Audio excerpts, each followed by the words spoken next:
Good morning students, मैं देवेंद्र भावसार आपका physics tutor from Pragya academy.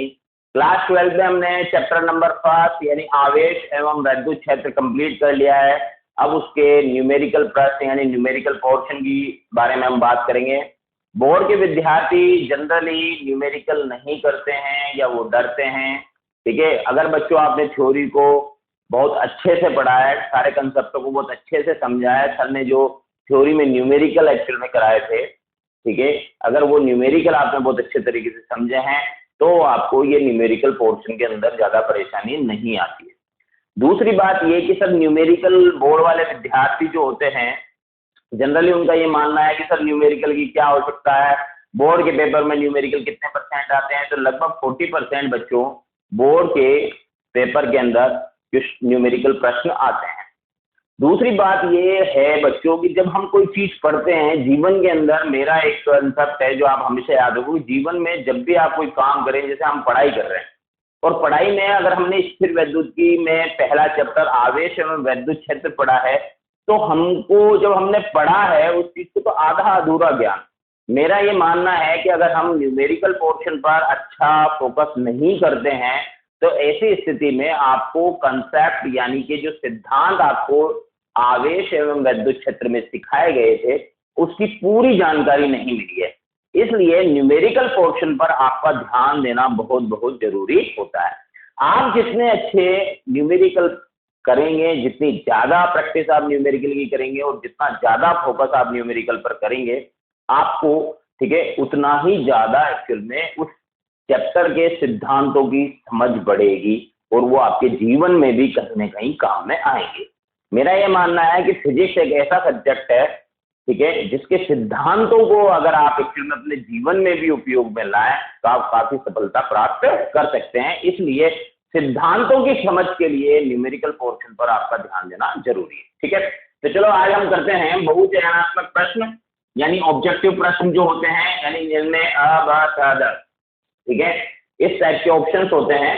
ठीक है, पहला प्रश्न है, दो एक समान तथा बराबर आवेश को 3 मीटर की दूरी पर, दो एक समान है, एक समान का मतलब प्रकृति समान है, प्लस क्यू ले लिया अपन ने, 3 मीटर की दूरी पर रखे हैं। ठीक है, और 3 मीटर की दूरी पर रखने पर उनके मध्य 1.6 न्यूटन का प्रतिकर्षण बल कार्य करता है तो प्रत्येक आवेश का मान होगा। आवेश का मान निकालना है, क्या क्वेश्चन मार्क है, आवेश का मान निकालना है, दोनों में से किसी भी एक आवेश का मान निकालना है, प्रत्येक आवेश का मान निकालना है। वो बोल रहा है कि दोनों आवेशों के मध्य जो बल है उस बल का मान 1.6 न्यूटन है। ठीक है, तो आपको आवेशों के मान निकालने हैं। आपको 4 ऑप्शन दिए गए हैं। पहला ऑप्शन अ जो है वो 2 माइक्रोकुलाम है। बोर्ड वाले विद्यार्थी ध्यान दें, यहाँ पर बोर्ड की किताब के अंदर गैप है तो ये गैप में माइक्रो लिखना एक्चुअल में कंप्यूटर की ये मिस्टेक रही होगी, तो माइक्रो नहीं लिखा गया है, तो आप ध्यान दें वहां पर माइक्रो है। ठीक है, उसके बाद ब ऑप्शन जो है उसमें 4 माइक्रोकुलाम है और स ऑप्शन जो है उसमें 40 माइक्रोकुलाम है और द ऑप्शन जो है उसमें 80 माइक्रोकुलाम। ठीक है, कितने हैं, 80 माइक्रोकुलाम। अब बच्चों यहाँ पर हम स्टार्ट हो जाते हैं। ये तो हमारा प्रश्न रहा, प्रश्न हल करते हैं। सबसे पहले हम देखें, प्रश्न ने ये कहा है कि दो एक समान तथा बराबर आवेश 3 मीटर की दूरी पर रखे हैं और उनके मध्य प्रतिकर्षण बल जो लग रहा है वो 1.6 न्यूटन लग रहा है, तो आप आवेशों के मान बताओ कि वो आवेश का मान क्या है। ये प्रश्न है, 4 ऑप्शन आपको दिए गए हैं। तो सबसे पहले हम लिखेंगे प्रश्नानुसार। क्या लिखेंगे, प्रश्न के अनुसार। प्रश्न के अनुसार दोनों आवेशों के मध्य बल F बराबर कितना होगा, K, पहला आवेश Q, दूसरा आवेश भी Q ही है, बीच की दूरी 3 का स्क्वायर बराबर कितना है 1.6 न्यूटन। क्लियर, कितना है, बराबर है 1.6 न्यूटन। अब हम जानते हैं कि यहाँ पर K का मान कितना होता है 9 × 10⁻⁹ यहाँ पर लिख दिया हमने Q स्क्वायर, नीचे भी हो गया 9, 9 से 9 क्या हो गया, कैंसिल, बचा क्या बच्चों यहाँ पर 1.6 न्यूटन। ठीक है, तो यहाँ पर अगर हम ध्यान दें हमारे पास अब है 10⁹ Q square is equal to 1.6 newton. Clear, तो Q का मान हमको निकालना है तो हम करेंगे 1.6 में भाग देंगे 10 की घात 9 का। ये पॉइंट में हटाऊंगा तो 1 10 नीचे आ जाएगा। अब मैं Q का मान निकालूंगा तो ऊपर तो 4 आ जाएगा, नीचे 10 की घात कितनी हो गई बच्चों? 10 हो गई, सॉरी Q स्क्वायर। ठीक है, 2 मिनट, यहाँ 16 लिख देते हैं अपन। तो Q का मान कितना है बच्चों? Q बराबर आ जाएगा आपके पास 4/10⁻⁵। ठीक है, इसका नीचे वाली जो संख्या है उसका भी रूट लेंगे। यहाँ पर फिर लिख देता हूँ, हो सकता है आपको नहीं दिख रहा हो। Q square is equal to क्या है बच्चों? 16/10⁻+10। अब मैं Q का मान निकालता हूं तो मैं रूट लूंगा। रूट 16 तो आप जानते हैं 4, रूट 10⁻+10 कितना हो जाएगा? 5। तो Q की वैल्यू कितनी आई बच्चों? 4/10⁻+5 मीन्स Q की वैल्यू आई 4 × 10⁻⁻5। ठीक है, कूलम।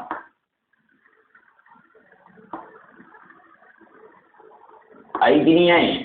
अब बच्चों ध्यान दो, 4 × 10 की घात -5 कूलम यह आंसर आया। पहला ऑप्शन देखते हैं हम।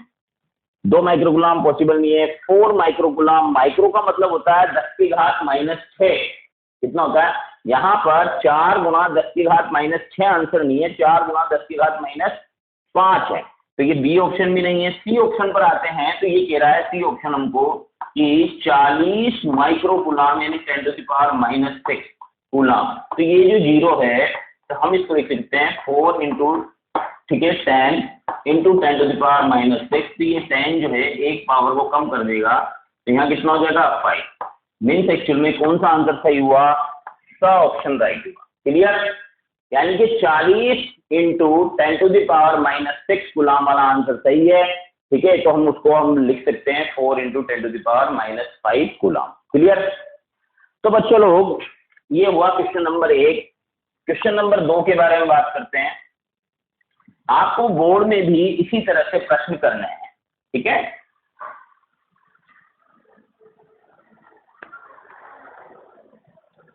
क्वेश्चन नंबर 2 कहता है आपसे 2 आवेशों के मध्य बल F है, यदि उनके मध्य की दूरी 3 गुना कर दी जाए तब उन आवेशों के मध्य बल होगा।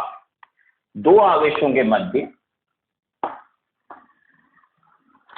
ठीक है, 2 आवेशों के मध्य बल F है। जैसे मैंने लिखा है यहाँ Q1 आवेश, दूसरा लिख दिया Q2, क्योंकि उसने बराबर बराबर कुछ नहीं दिया, ऐसे बोला है। 2 आवेशों के मध्य बल कितना है? F है। ठीक है, और उनके मध्य की दूरी सपोज करो, जैसे मान लिया मैंने कि भाई उनके मध्य की दूरी कुछ दूरी तो होगी, तो 2 आवेशों के मध्य जो है बल का मान तो F है और 2 आवेश कुछ न कुछ दूरी पर तो रखे ही होंगे। अब वो कह रहा है कि अगर दूरी को हम 3 गुना कर दें, दूरी को अगर हम 3 गुना कर दें तो बल का मान होगा। पहला ऑप्शन है F, दूसरा ऑप्शन है F/3, तीसरा ऑप्शन है F/9 और चौथा ऑप्शन है F/27। ठीक है, क्लियर? ये और 4 ऑप्शन हैं। तो बच्चा लोग आपको यहाँ पर समझना पड़ेगा कि 4 ऑप्शन है, 2 आवेश है Q1 और Q2, दोनों के मध्य बल कितना लग रहा है? F। दोनों के बीच की दूरी कितनी है? R। अब बच्चों आपको यहाँ पर समझना पड़ेगा, ठीक है, कि इस दूरी को जैसे मैंने 3 गुना कर दिया। सबसे पहले तो मैं यहाँ लिखूंगा हल, बिल्कुल बोर्ड के अकॉर्डिंग बता रहा हूँ। बोर्ड में आप कैसे करेंगे? प्रश्नानुसार ऐसे लिखना है। प्रश्नानुसार में क्या लिखेंगे आप? बल F बराबर K Q1 Q2, बीच की दूरी R। इक्वेशन नंबर 1, समीकरण नंबर 1। ठीक है, ये प्रश्न के अनुसार हो गया, जैसा क्वेश्चन ने बोला था वैसा हमने लिख दिया। अब वो कह रहा है कि इस दूरी को, दोनों आवेशों के बीच की दूरी को 3 गुना कर दो आप, तो नया बल मान लिया मैंने कितना है? F1। अब बच्चों के पहला आवेश वही Q1, दूसरा आवेश वही Q2, बीच की दूरी जो है उसको आपने 3 गुना कर दिया। ठीक है, ये इक्वेशन नंबर 2 हो जाएगी आपकी। अब अगर अपन यहाँ ध्यान दें थोड़ा सा, तो मैं यहाँ पर लिख सकता हूँ 3R का स्क्वायर था यानी 9R² हो गया, हुआ कि नहीं? अब बच्चों अगर हम देखें, देखो ध्यान देना यहाँ पर, ठीक है, K Q1 Q2 upon R² को हम समीकरण नंबर 1 से क्या लिख सकते हैं हम, इस तरह से लिखेंगे समीकरण 1 से क्या लिखोगे आप, F1 बराबर, ठीक है, नीचे तो केवल क्या बचा 9, ठीक है, K Q1 Q2 R square को क्या लिख देंगे हम F, ठीक है, क्या आंसर आया F/9, यानी कौन सा ऑप्शन राइट हुआ, स ऑप्शन राइट हुआ। क्लियर।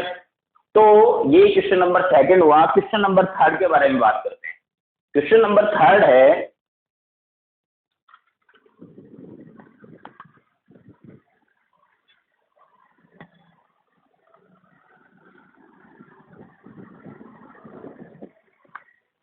क्वेश्चन नंबर 3 है, किसी वस्तु को 5 × 10⁻⁻19 कूलाम से धनावेशित करने के लिए उसमें से निकाले गए इलेक्ट्रॉनों की संख्या होगी। Good question. किसी वस्तु में से, जैसे मैंने एक वस्तु बना दी, ये वस्तु बना, ठीक है, समझना, ये कोई वस्तु है,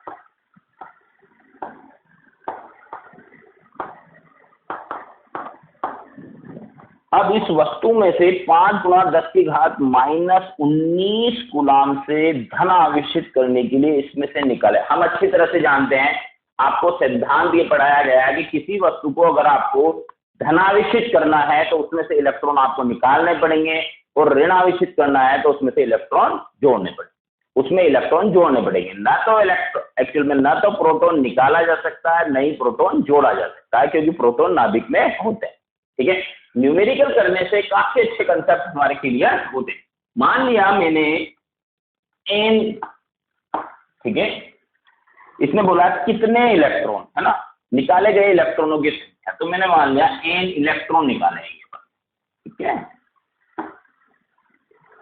क्या निकाले हैं बच्चों, इलेक्ट्रॉन, ठीक है, एन इलेक्ट्रॉन निकाले। एन इलेक्ट्रॉन निकालने पर, ठीक है, यहां पर इस वस्तु पर जो आवेश पैदा हुआ होगा वो क्वांटीकरण के नियम से Q = कितना होगा बच्चों, ±n, तो +n × E, कितना आवेश पैदा हुआ होगा, ठीक है, प्रश्न के अनुसार, प्रश्नानुसार, ठीक है, हम क्या कर रहे हैं, हल, ठीक है, हम लिखेंगे प्रश्नानुसार वस्तु पर उत्पन्न आवेश, वस्तु पर उत्पन्न आवेश, ठीक है, क्या है बच्चों, Q = ±n, क्योंकि यहां पर उसने बोला धन, इसलिए मैंने केवल प्लस चिन्ह लिया। इसका मान कितना दिया है उसने, ये जो आवेश पैदा हुआ है वो पैदा हुआ बच्चों 5 × 10⁻⁻19 कूलम, इतना आवेश पैदा हुआ है। तो n का मान निकालना है, तो n = कितना हुआ बच्चों, ये 5 × 10⁻⁻19 में E का भाग दे देंगे। E क्या चीज होती है, बोलो, 1.6 10⁻⁻19 होती है। तो 10⁻19 से 10⁻19 कैंसिल, ये 5 डिवाइड बाय बचा क्या, 5/1.6, इस पॉइंट को आप हटा देंगे तो ये 50 हो जाएगा, ठीक है, कितना हो जाएगा, 50। अब 50 में 16 का भाग देंगे तो 16 × 32, 16 × 48, तो लगभग 3 इलेक्ट्रॉन आ रहे हैं। कितने इलेक्ट्रॉन आ रहे हैं, 3। अब पहला ऑप्शन देखते हैं हम, ठीक है, यहां पर मैंने ऑप्शन नहीं लिखे थे, ठीक है, 3 पॉइंट में आने का तो कोई मतलब ही नहीं है। क्यों नहीं है, इसलिए नहीं है क्योंकि एक्चुअल में आप आवेश के क्वांटीकरण सिद्धांत से जानते हैं कि ये निकाले गए इलेक्ट्रॉनों की संख्या n जो होती है वो n का मान हमेशा पूर्णांक होता है। तो 50 में 16 का भाग देंगे तो 3 पॉइंट कुछ आएगा, लेकिन पॉइंट लेने की आपको जरूरत नहीं है। पहला ऑप्शन इसमें आ ऑप्शन जो है वो 3 है, दूसरा ऑप्शन ब जो है वो 5 है, तीसरा ऑप्शन स जो है वो 7 है, और द ऑप्शन जो है वो 9 है। यानी फर्स्ट ऑप्शन अ जो है 3 इलेक्ट्रॉन वाला आपका करेक्ट है। क्लियर, ठीक है। अब उसके बाद क्वेश्चन नंबर हम 4 पे आते हैं। क्वेश्चन नंबर 4 जो है,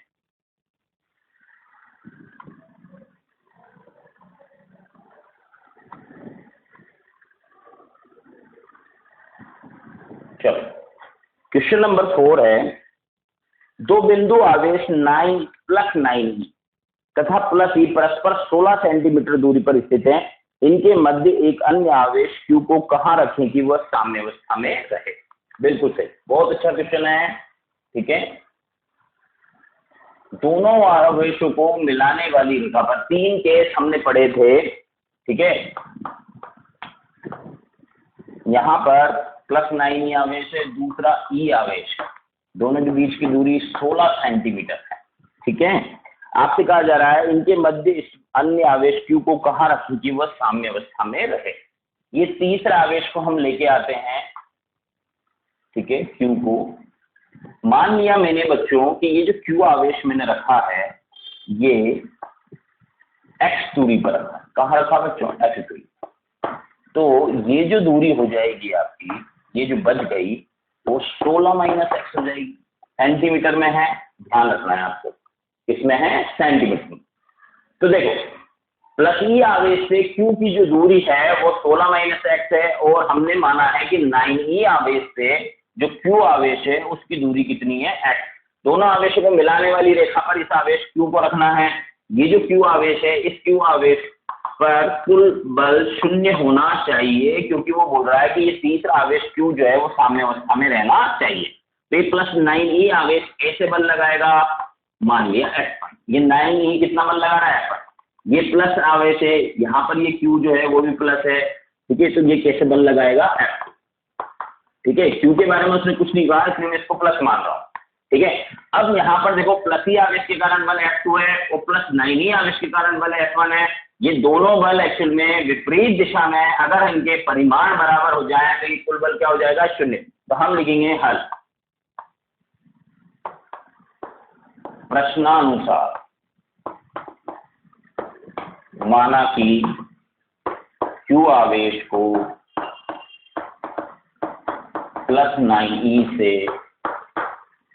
x दूरी पर रखने पर, ठीक है, कुल बल Q आवेश पर 0 होता है। कितना बल होता है? 0 होता है। अतः F1 बराबर क्या होगा? कुल बल 0 होने के लिए F1 बराबर क्या होना चाहिए? F2। F1 का मान बोलो कि पहला आवेश 9e, दूसरा आवेश Q, बीच की दूरी x का स्क्वायर, फिर F2। किसके कारण है? F2 E के कारण। किसको लग रहा है बल? Q पर। बीच की दूरी बोलो 16 - x का होल स्क्वायर। Q से Q क्या हो गया? कैंसिल। K से K क्या हो गया? कैंसिल। ठीक है, अब दोनों तरफ रूट लेंगे अगर हम, यहां पर बताता हूं। ठीक है, अगर हम दोनों तरफ रूट लेंगे तो यहाँ 9e है, यहाँ x स्क्वायर है। ठीक है, तो क्या आ जाएगा बच्चों? 9e, चलो मैं रूट ही ले लेता हूँ, 9e/x² इज इक्वल, दोनों तरफ लिखना है आपको, दोनों तरफ वर्गमूल लेने पर यहाँ हो जाएगा √e अपॉन 16 - x।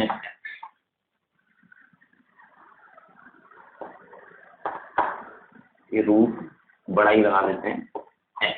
क्लियर? अब बच्चों इस स्टेप के बाद यहां लिख रहा हूं, ध्यान दें आप। ठीक है, क्या हो जाएगा बताओ? इस LHS साइड पर बोलो। यहां पर आप जब एक स्टेप के बाद दूसरी स्टेप लिखें तो इस तरह से प्रकट करता है, साइन लगाए, जैसे मैं ये लगा रहा हूं, ये प्रकट करता है। ठीक है, क्या लिखेंगे बताओ? √9 मीन्स 3 √e अपॉन कितना हुआ बच्चों? x इज इक्वल टू, यहाँ कितना हुआ बच्चों? √e। यहाँ पर कितना था? ये स्क्वायर में था बच्चों। ठीक है, तो कितना बचेगा? 16 - x। क्लियर? √e से √e कैंसिल, 3/x अपॉन कितना हुआ? 1/16 - अब हम करा देंगे कैंची गुना x। ठीक है, अब मेरे को थोड़ा सा एक स्टेप मिटानी पड़ेगी, आप तो वीडियो को पॉज करके देख सकते हैं। ठीक है, ये अब कैंची गुणा करा देंगे तो 3 × 16 - x इज इक्वल टू क्या हुआ बच्चों? x, क्योंकि 1 को x से मल्टीप्लाई होना है। 16 दूना 32, 16 48, 48 - 3x is equal to x, means 3x को उधर ले जाएंगे तो 48 is equal to 4x। It implies, English में इसको इट इम्प्लाइज बोलते हैं, हिंदी में बोलते हैं प्रकट करता है। x इज इक्वल टू आ जाएगा आपका 48 डिवाइड बाई 4। कितना आ जाएगा? 48 डिवाइड बाई 4।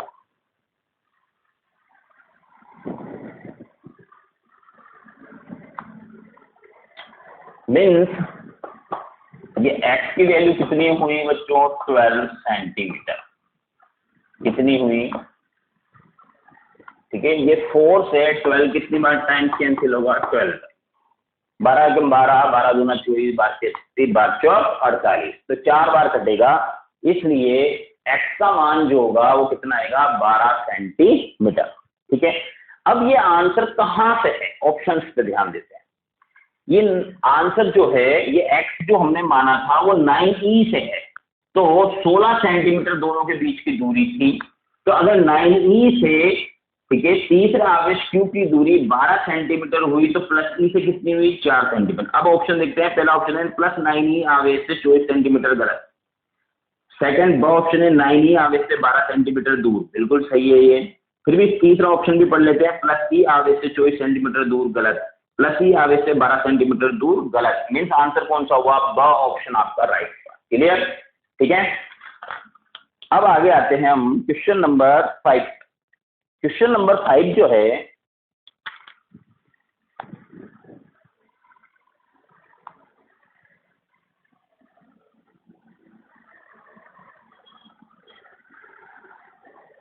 क्वेश्चन नंबर 5 है, दो समान गोले जिन पर विपरीत तथा असमान आवेश हैं परस्पर 90 सेंटीमीटर की दूरी पर है। दो समान गोले, एक गोला ये बना दिया मैंने, एक गोला ये बना दिया। दो समान गोले जिन पर विपरीत तथा असमान आवेश, विपरीत तथा असमान, जैसे ये प्लस Q1 है तो ये माइनस Q2। विपरीत का मतलब प्रकृति, प्लस और माइनस, और असमान का मतलब मात्रा। ठीक है, असमान आवेश परस्पर 90 सेंटीमीटर की दूरी पर है। ये दोनों गोले जो हैं 90 सेंटीमीटर की दूरी पर है। ठीक है, क्लियर। इनको परस्पर स्पर्श कराकर पुनः उतनी ही दूरी पर रख दिया जाता है। इन दोनों को पहले अपन टच कराएंगे और उतनी ही दूरी पर वापस रख दिया जाता है, तो वह परस्पर 0.025 न्यूटन बल से प्रतिकर्षित करने लगते हैं। दोनों का अंतिम आवेश होगा, दोनों पर अंतिम आवेश ज्ञात करना है। ठीक है ना, ओके। देखो ध्यान दो, सबसे पहले पर हल प्रश्नानुसार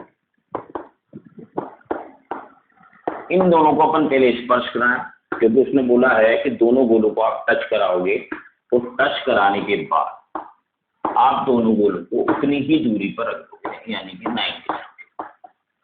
अब बच्चों कंडक्शन मेथड यानी कि चालन विधि में आपको बताया गया था कि इस तरह से जब दो चालक गोलों को हम आपस में स्पर्श कराते हैं, तो स्पर्श कराते समय टोटल आवेश जो होता है, ठीक है, उसका आधा आधा गोलों पर बढ़ जाता है।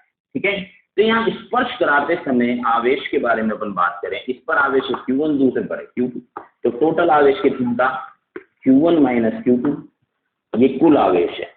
किस पर, दोनों गोले, जैसे इसको A के दिया, इसको B के दिया, तो गोले A और B को जब हम टच करा रहे हैं तब इतना आवेश। क्लियर। अब बच्चों जब हम इनको अलग करेंगे तो अब आवेश यहाँ पर कितना होगा, Q1 minus Q2 divide by 2। यहाँ कितना होगा, Q1 minus Q2 divide by 2, आधा आधा बढ़ जाएगा, बढ़ दिया हमने, उतनी ही दूरी पर रख दिया। ठीक है, यहाँ पर प्रश्न में एक बात और कही थी, वो ये कि उतनी ही दूरी पर रख दिया जाता है, तो वो परस्पर 0.025 न्यूटन बल से प्रतिकर्षित करने लगते हैं, तो दोनों का अंतिम आवेश ज्ञात करना है। अब बच्चों यहाँ पर आ जाओ। ठीक है, अब दोनों गोले कितने बल से प्रतिकर्षित करते हैं, 0.025 न्यूटन से। ठीक है, तो हम पहले बल लिखते हैं। अब इस स्थिति में दोनों आवेशों पर बल, ये पहला आवेश आपका, पहला और दूसरा बराबर ही है, Q1 माइनस Q2 अपॉन 2, दूसरा आवेश भी ये लिखूंगा तो स्क्वायर कर देता हूं इसका, अपॉन कितना हो गया, 90 सेंटीमीटर। सेंटीमीटर को मीटर में चेंज कर दें, 10⁻²² का होल स्क्वायर। ठीक है, क्योंकि दोनों आवेशों के बीच की जो दूरी होती है कूलॉम के नियम से दूरी का स्क्वायर होता है। ठीक है, क्लियर। अब ये जो बल है, इस बल का मान है बच्चों 0.025 न्यूटन, ये आंसर है। तो आपको अंतिम आवेश means Q1 minus Q2 divide by 2 का मान चाहिए, यानी आपके लिए क्वेश्चन ये था ये क्वेश्चन मार्क है, आपको ये निकालना, ठीक है। इसका मान आपको ज्ञात करना है, ठीक है। तो देखो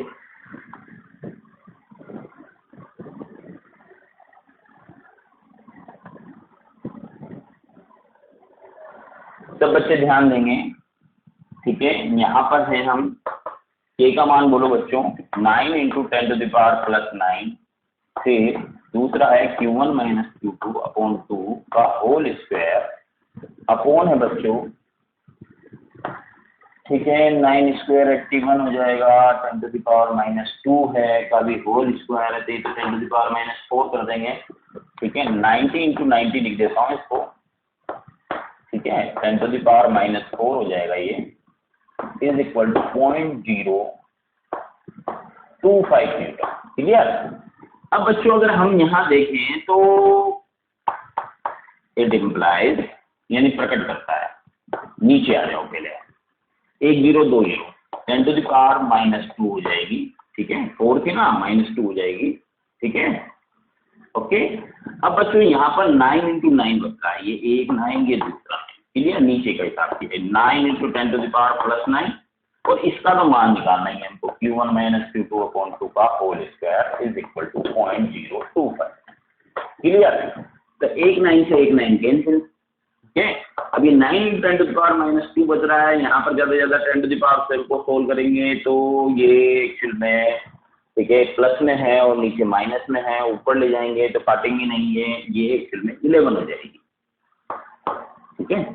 9 थी ना, यहाँ पर प्लस का 9 था, ऊपर ले जाएंगे -2 प्लस हो जाएगी तो प्लस के 10 की पावर +11 हो गई।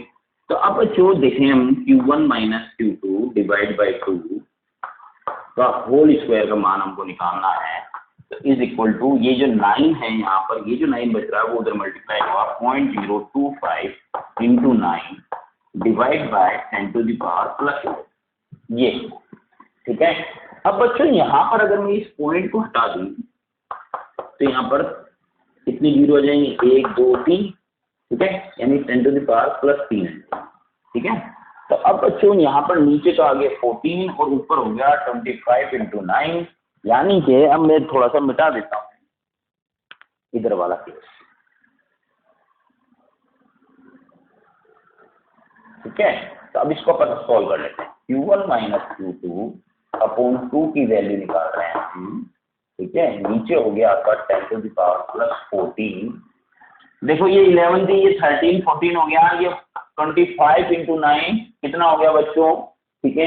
25 चौक 100 होता है, फिर 25 चौक 200 हो गया, फिर एक्चुअल में 9 है तो 225 हो गया, 225, ठीक है। अब बच्चों इधर क्या आ जाएगा, रूट, क्योंकि इधर ये होल स्क्वायर चल रहा है, देखो Q1 माइनस Q2, तो Q1 माइनस Q2 का मान हमने निकाला, ठीक है, डिवाइड बाई 2, ये अंतिम आवेश निकालना, 10⁻14 है ये, तो 10⁻+7 मिल जाएगी। ऊपर 225 का रूट लोगे आप तो क्या आएगा, 15 इंटू 15, ठीक है। 15 को 15 से अगर आप गुणा करेंगे तो 225 ही आता है कि नहीं। तो कितना आंसर आया बच्चों, 15, रूट 225 बराबर 15। तो Q1 minus Q2 divide by 2 ये अंतिम आवेश था आपका, इसका आंसर आया आपके पास 15 इंटू 10⁻⁻7, ठीक है, ओके। अगर इसको हम माइक्रो में लिखना चाहें, अगर हम इसको माइक्रो में लिखना चाहें तो क्या होगा बच्चों, ये 10⁻⁻7 है, ठीक है, इसको अपन ने -6 कर दिया, यानी 10⁻⁻1 ये, ठीक है। अब ये 10⁻⁻1 जो है, इसको अगर मैं नीचे ले जाऊं तो प्लस की हो जाएगी, यानी कि ये स्थिति, ठीक है।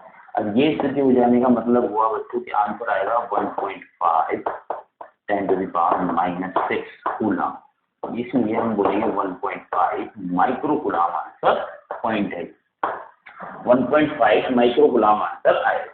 क्लियर। ऑप्शंस देख लेते हैं। पहला ऑप्शन है बच्चों 1.5 माइक्रो कूलम, दूसरा ऑप्शन बी, फिर वापस से 1.5 माइक्रो कूलम, तीसरा ऑप्शन है 3 कूलम और फिर चौथा ऑप्शन द भी 3 कूलम दे रखा है, यानी कि अ और ब दोनों एक ही आंसर दिए हुए हैं, मीन्स एक्चुअल में 1.5 माइक्रो कूलम आंसर आएगा, ठीक है।